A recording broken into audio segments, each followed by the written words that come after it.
This is News Talk 95.1 FM, 790 AM, KFYO. I'm Matt Martin. Sitting in with me is Steve Evans. Good morning. We have Scott Braddock on line one. Scott, how's it going? Going well. Good morning. Happy Friday. Happy Friday. It's nice. You were off on vacation last week, so it's nice to have you back on.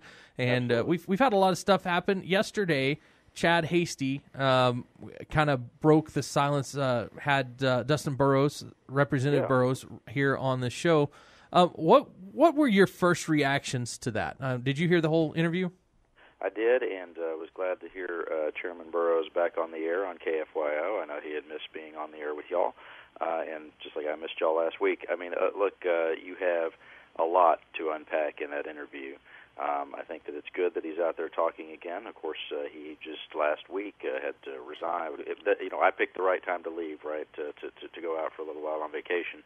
He resigned as chairman of the House Republican Caucus under a lot of pressure. I mean, quite frankly, here in Austin, we had been hearing about Republican members of the House who were very upset with Chairman Burrows for not having said anything publicly about this whole controversy with Speaker Bonin and Michael Quinn Sullivan and Chair Burrows in that meeting back on June 12th, where the allegation is, and you did have Burrows confirm on the show yesterday here on KFYO that they did have a discussion about Republican members who could be and maybe should be, in their estimation, challenged in their Republican primaries.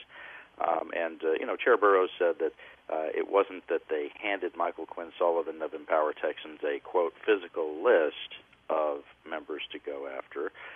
But I can tell you that, the reactions that I've heard from Republican members so far is that it doesn't really matter that there wasn't a physical list. They did talk about a list of people to go after, which is in contradiction to what Speaker Bonin had said earlier in the year. I sent an email to the Speaker last night asking this simple question, which is that back in May, Bonin had said, the consequence is simple. If you campaign against another one of your colleagues, two things will happen to you. If there is the opportunity, I'll weigh in against you, he said.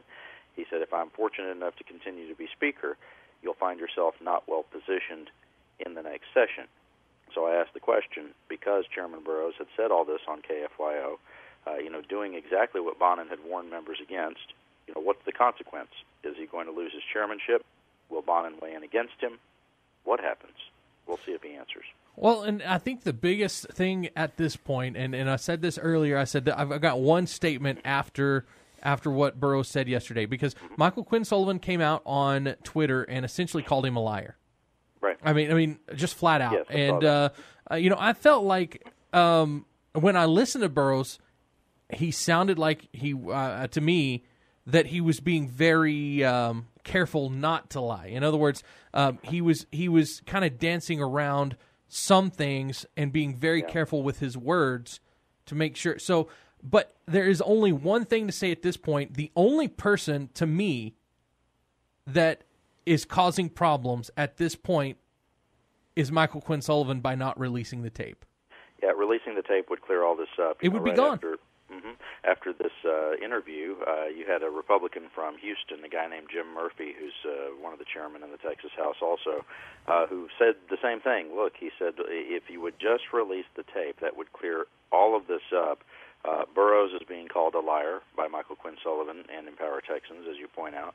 And Murphy, who has also heard this audio earlier in the week, had made some comments in the newspaper saying that one of the things that is discussed in that meeting over and over again, which something Burrows said, is that the Speaker had said, look, I don't want you going after Republicans, in their primaries. The Empower Texans attorney had written a note to Murphy and said, look, you're lying. He asked if he was misquoted in the newspaper. Murphy said no. We published the email from Murphy at QuorumReport.com last night. He said, look, this back and forth, this sort of tit for tat that's happening about all these details on the tape, it would just be cleared up if, like you said, Matt, if they would just release the tape. And I know Steve had said the same thing, that they didn't really want to weigh in, as a county party unless that tape came out. How can we? And now Burrows and others saying, release it. As you know, apparently, myself, I am, one of the people who's allegedly sort of attacked or made fun of by the speaker on this tape. But as you know, I've been very careful on this show not to comment on that unless we actually hear the tape. I don't think it's responsible to go much further than that. Scott, have you heard the tape?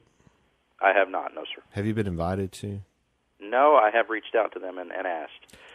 Because, Michael Quinn Sullivan did say, in his first post about, online he had said that, if you think you're affected by this and or you're a Republican, then come listen to it. I vote in Republican primaries, and apparently I'm mentioned on this tape, so I'd love to, hear it, but they have not reached back out to me. I would think you should be able to. Unfortunately, I haven't been able to yet. I've been invited, and I just haven't been able to make it. Got to go to Austin, and Austin from Lubbock is just not convenient. It's not convenient, and I have made this point on Chad's show. I'll make it here on this show again. Look, these are folks who say, they claim, and they are suing over the idea that they are a media organization. They're trying to get media credentials for the Texas House of Representatives.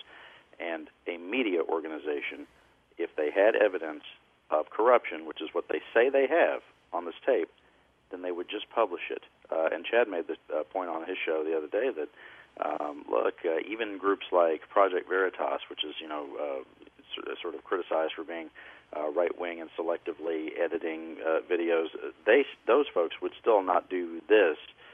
Where for weeks they say they have, a video or a piece of audio that proves something, and just keep saying that they have the audio but never publish it. A media organization would just publish it and then let the chips fall where they may. Hey, we're visiting with Scott Braddock from Quorum Report. Scott, I have not hearing the audio, but I've had several friends that have, and I think they keep reiterating to me that this is all under the umbrella of taxpayer-funded lobbying. It's all about the bill. That's all it ever was. And, I think we're really making a mountain out of a molehill, but it goes more to how they handled it after the fact. And I've been very careful to stay away from this topic. I haven't been on the air, but it's the first time I've actually been on the air since this happened. I've tried to stay away from it.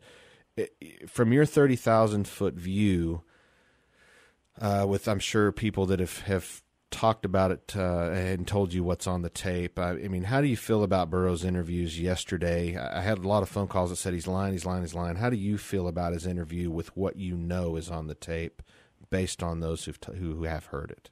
Yeah, I think that Matt kind of nailed it when he said that you have Burrows being very careful to not say something that is untruthful. So when both he and Bonin say, and this was in Bonin's first statement to the press about all this, and it was in Burrows' interview yesterday, that there was no physical list, and they were careful to use that sort of terminology.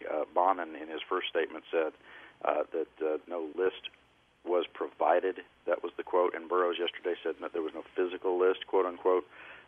They're being very careful to say that. Burrows later in the interview said that they did name names. They did talk about people who had voted against that ban on taxpayer lobbying when it was on the floor of the Texas House, which, by the way, it was a watered-down version of that bill. Interesting that we're all having a throwdown about this.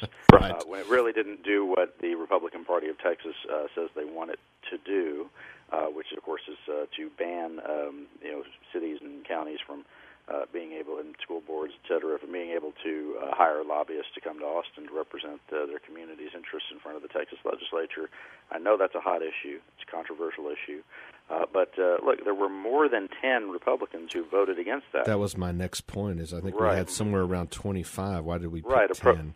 That's exactly right. Approaching, like 30. So, why is it that certain people who voted on that bill in a certain way end up as part of this discussion and other ones do not? For example, one freshman from Northeast Texas on the tape, it has been said that, they said, we can get him to vote for it next time. He's, quote, a dumb freshman, and, we'll convince him.